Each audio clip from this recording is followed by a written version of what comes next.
Hi guys, स्वागत है आप सभी का मेरे C4U चैनल में। आज के वीडियो में हम करते हैं चतुष्फल के संकुलों में डी कक्षकों में इलेक्ट्रॉन वितरण।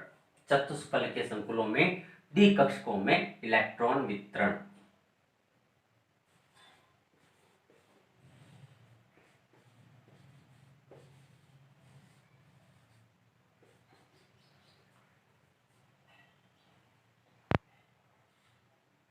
चतुष्फल के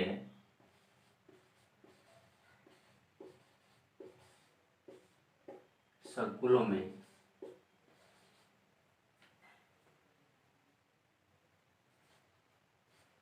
डी इलेक्ट्रॉन वितरण।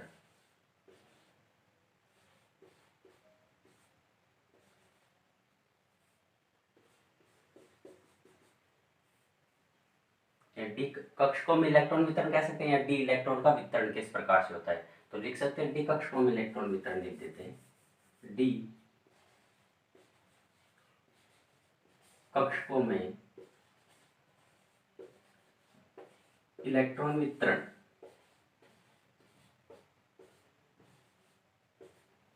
यानी जो डी कक्षक है, अब हमें पता है कि जो चतुष्फल के संकुल है उसमें जब डी कक्षकों का जो विपाटन होता है वो विपाटन किस प्रकार से होता है, दो कक्षक तो क्या रह जाते हैं नीचे,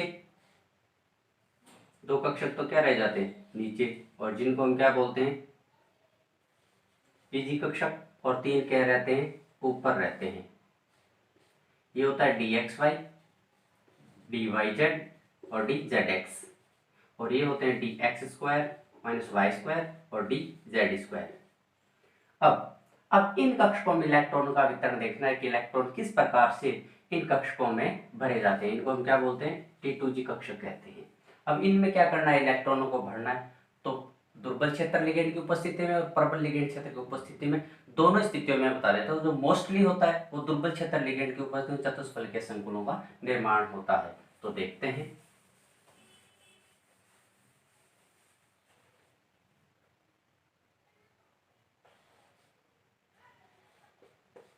डी इलेक्ट्रॉन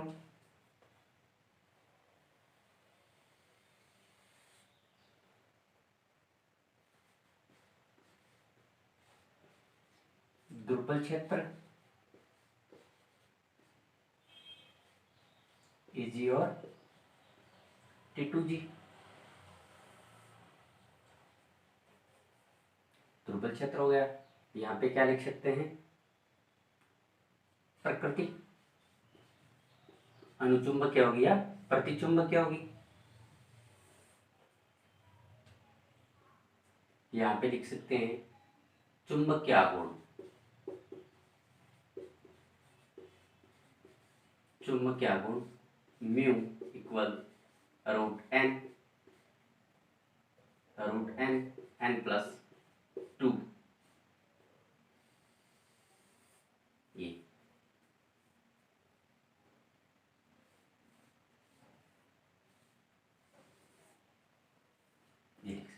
अब डी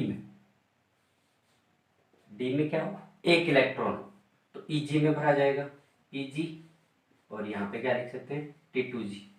Eg में कितना हो गया 1 है तो 1, और T2G में कितने हो गए 0। प्रकृति क्या हो जाएगी, प्रकृति अयुग्मित इलेक्ट्रॉन, ए से ए यहाँ रखते हैं तो क्या होगी अनुचुंबकीय प्रकृति, क्या हो जाएगी अनुचुंबकीय।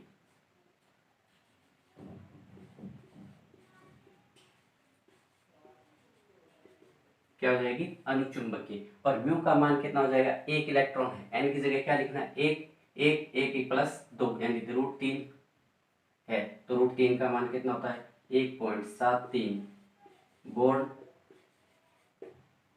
मैग्नेटॉन। D2 यानी डी में कितने इलेक्ट्रॉन हो, 2 इलेक्ट्रॉन हो, तो Eg में 2 इलेक्ट्रॉन, और T2G 0। प्रकृति कैसी होगी अनुचुंबकीय। 2 अयुग्मित इलेक्ट्रॉन है तो 2 यहाँ लिखेंगे 2, यहाँ लिखेंगे 2 प्लस 2 यानी 4 इंटू √8 का मान कितना होता है 2.83 बॉन्ड मैग्नेटॉन। डी में कितने हो 3 इलेक्ट्रॉन हो, तो Eg में कितने भरे जाएंगे 2, और T2G में कितने भरे जाएगा 1 3 हो गए। और प्रकृति कैसी अयुग्मित इलेक्ट्रॉन है तो क्या होगी, अनुचुंबकीय।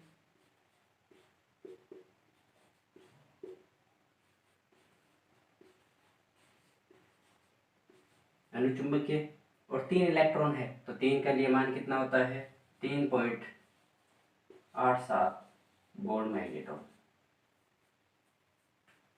D4 हो तो Eg में कितने होंगे 2, T2G में कितने होंगे 2। प्रकृति कैसी, अनुचुंबकीय। और यहाँ पे मान कितना आ जाएगा 4.89 बॉन्ड मैग्नेटॉन। डी में कितने हो 5 हो। Eg में कितने भरे जाएंगे 2 और T2G में कितने भरे जाएंगे 3।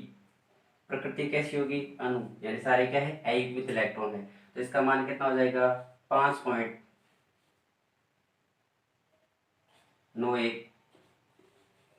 Bond magneton. अब D में 6 या D6 हो तो Eg में कितने बच जाएंगे 3, क्योंकि पहले एक इलेक्ट्रॉन रहे, अब इनका क्या होगा युग्मन प्रारंभ होगा Eg3 और T2G भी 3। कितना मान हो जाएगा 3 और 1 4, 4 अयुग्मित है तो अनुचुंबकीय। अनुचुंबकीय 4 के लिए मान कितना होता है 4.89 बॉन्ड मैग्नेटॉन। D7 हो तो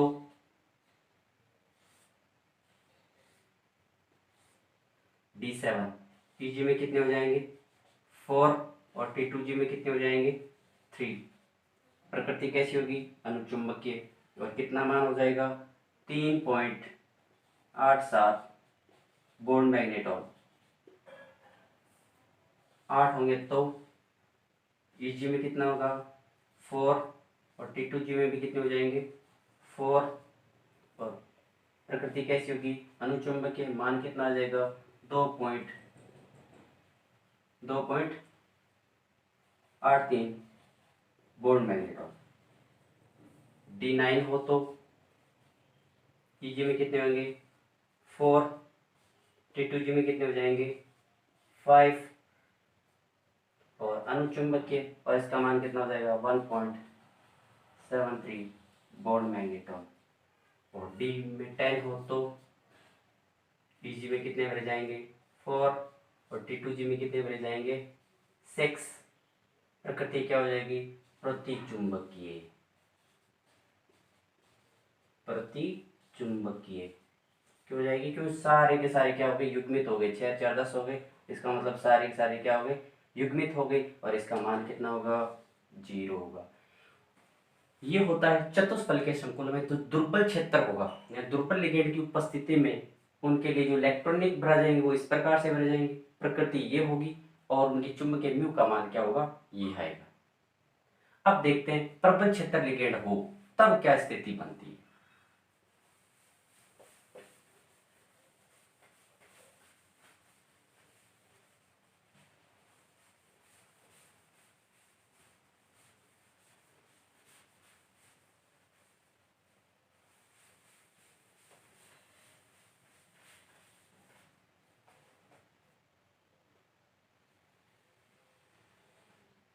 यानी प्रबल लिगेंड हो तब क्या होगा, पहले आप इधर बना सकते हैं डी वाले में कि डी के 2 तो नीचे कक्षक होंगे और 3 क्या होंगे ऊपर कक्षक होंगे, एक और एक, इसको हम बोलते हैं T2G और इसको हम क्या बोलते हैं Eg।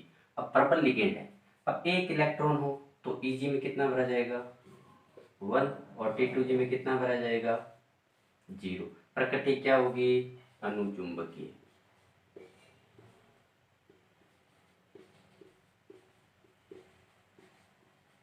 अनुचुंबकीय और म्यू का मान कितना हो जाएगा 1.73 बॉन्ड मैग्नेटॉन। 2 हो तो Eg में कितने भरे जाएंगे 2, T2G में कितने भरे जाएंगे 0। प्रकृति क्या हो जाएगी अनुचुंबकीय, मान क्या हो जाएगा 2.83 बॉन्ड मैग्नेटॉन।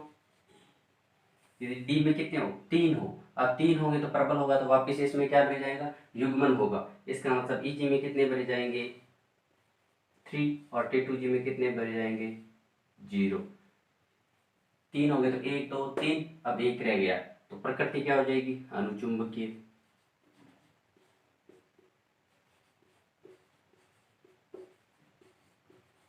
मान कितना आ जाएगा, 1.73 बोर्न मैग्नेटॉन। 4 हो तो ईजी में कितने भरे जाएंगे, 4, और T2G में कितने भरे जाएंगे, 0। प्रकृति क्या हो जाएगी, प्रतिचुंबकीय।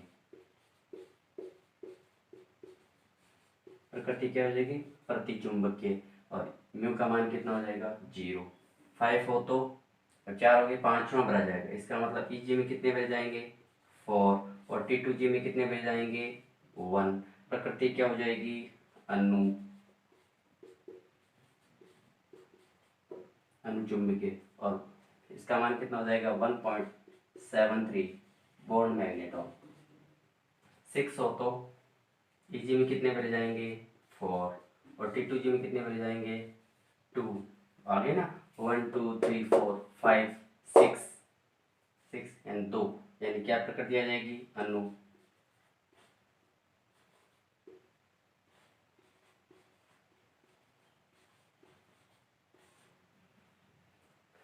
इसका मान कितना आ जाएगा, 2.83 बोर्न मैग्नेटॉन। 8 हो तो 6 7 हो तो ईजी में कितने भरे जाएंगे, 4, और T2G में कितने भरे जाएंगे, 3। इसका मतलब प्रकृति क्या हो जाएगी, अनुचुंबकीय। और मान क्या आ जाएगा, 3.87 बोर्न मैग्नेटॉन। 8 हो तो ईजी में कितने भरे जाएंगे, 4। ईजी में कितने भरे जाएंगे, 4, और T2G में कितने भरे जाएंगे, 4। अब 4 पड़ती तो 2 2 4 तो 6 7 8 हो गई, 8 में इसका मतलब 2 क्या रह गए, इसका प्रकृति क्या हो जाएगी, अनुचुंबकीय। मान क्या आ जाएगा, 2 युग्मित रहेगी, तो 2.83 बॉन्ड मैग्नेटॉन। 9 हो तो ईजी में कितने भरे जाएंगे, 4, और T2G में कितने भरे जाएंगे, 5। प्रकृति क्या हो जाएगी, 2 2 4 2 6 7 8 1 9 9, इसका मतलब अयुग्मित, अयुग्मित मतलब अनुचुंबकीय। मान कितना आ जाएगा, 1.73 वोल्ट। 10 हो तो ईजी में 4, और T2G में 6 प्रति चुंबकीय, प्रति चुंबकीय। और म्यू का मान कितना आ जाएगा, 0 आ जाएगा। यहाँ पे क्या लिखना है, प्रबल लिखना है।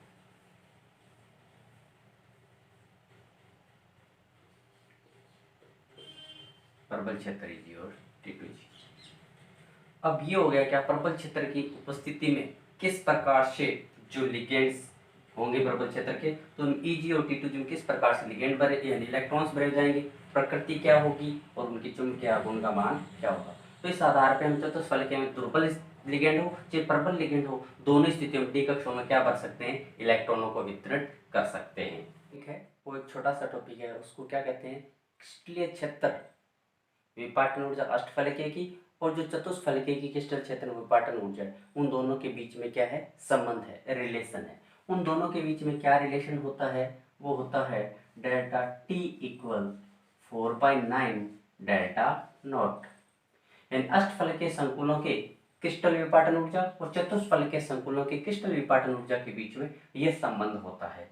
इसको और लिखिए तो हम क्या लिख सकते हैं, delta T equal 0.44 delta not. ये रिलेशन भी क्या कह सकते हैं, होता है। यानी चतुष्फलकियों की क्रिस्टल विपाटन ऊर्जा और अष्टफलकियों की जो क्रिस्टल विपाटन ऊर्जा है, उनके बीच में ये क्या होता है, संबंध होता है। इस संबंध की सहायता से हम इनके जो डिफरेंस है कि कितना ज़्यादा डिफरेंस है, यानी इसकी स्थायीकरण ऊर्जा और इसकी स्थायीकरण ऊर्जा से कितनी ज़्यादा या कम है, वो कितना स्टेबल है या नहीं है, उसको इस माध्यम से क्या कर सकते हैं, ज्ञात किया जा सकता है। ये एग्जाम की दृष्टि से इंपॉर्टेंट रिलेशन है, संबंध है, यानी इसके आधार पर क्या आते हैं, न्यूमेरिकल्स पूछे जाते हैं।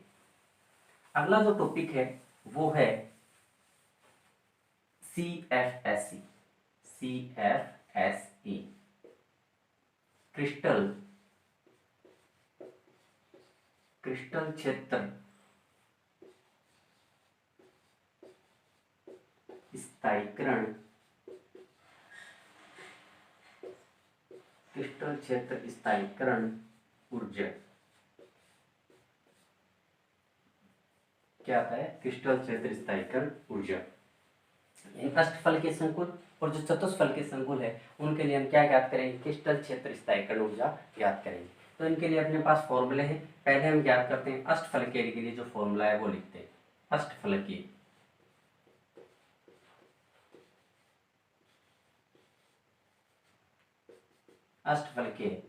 संकुल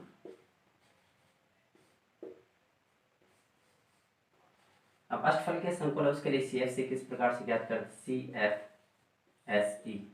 CFSE इसको ज्ञात करने के लिए क्या है अपने पास? -4 n T2G plus 6 n EG और ये क्या है? DQ। ये क्या है? DQ। n क्या है? इंगित कक्षकों में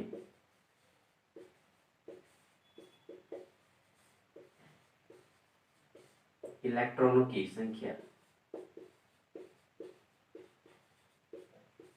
इंगित का मतलब क्या है? जो बताया गया है। T2G में इलेक्ट्रॉन्स कितने वो n का मान यहाँ आएगा और EG में कितने इलेक्ट्रॉन्स है वो क्या आएगा? यहाँ पे आएगा। तो ये वाला किसके लिए आ गया? अष्टफल के संकुल है उसके लिए हम CFC इस फॉर्मूले के बेस से क्या कर सकते हैं? ज्ञात की जा सकते हैं। अपने को पूछा जा सकता है कि अष्टफल के संकुल है उसमें D में इतने इलेक्ट्रॉन्स भरे गए तो उसके लिए CFC का मान ज्ञात करो। तो उसके लिए हम क्या लगाएंगे? ये फॉर्मूला लगाएंगे और क्या कर सकते हैं? उसका मान ज्ञात कर सकते हैं। चतुष्फल के संकुल के लिए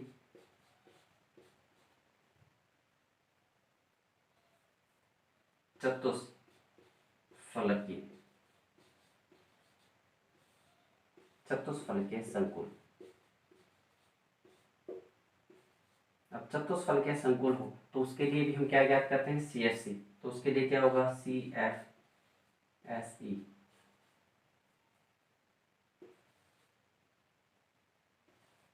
6n T2G minus 4n EG DQ। 6n यानी 6 में कितने इलेक्ट्रॉन यानी n में यानी T2G में कितने इलेक्ट्रॉन उसको मल्टीप्लाई बाय 2 और EG में कितने इलेक्ट्रॉन उसको मल्टीप्लाई बाय -4 और इनको मान ज्ञात करेंगे तो DQ में आ जाएगा और वो किसके लिए आ जाएगी? CFC चतुष्फल के संकुलों के लिए अपने पास आ जाएगी। ये दूसरा हो गया। यानी CFC का मान अष्टफल के संकुल और चतुष्फल के संकुल दोनों के लिए हम क्या कर सकते हैं? ज्ञात कर सकते हैं। अपने को ये फॉर्मूला याद होना चाहिए। तो अगला जो टॉपिक करेंगे कि जो संकुल है वो अपने को कलरफुल दिखाई देते हैं कि हम कहते हैं एक तो कलरलेस है कलरफुल। जो कलरफुल दिखाई देते हैं तो वो कौन सा कलर अपने को दिखाई देगा उसके लिए कौन सा करेंगे? अगला जो वीडियो होगा वो उन्हीं पे बेस होगा। यानी कलर जो संकुल है वो किस कलर का अपने को दिखाई देगा एक इंपॉर्टेंट टॉपिक है। तो इसी आशा के साथ जय हिंद जय भारत।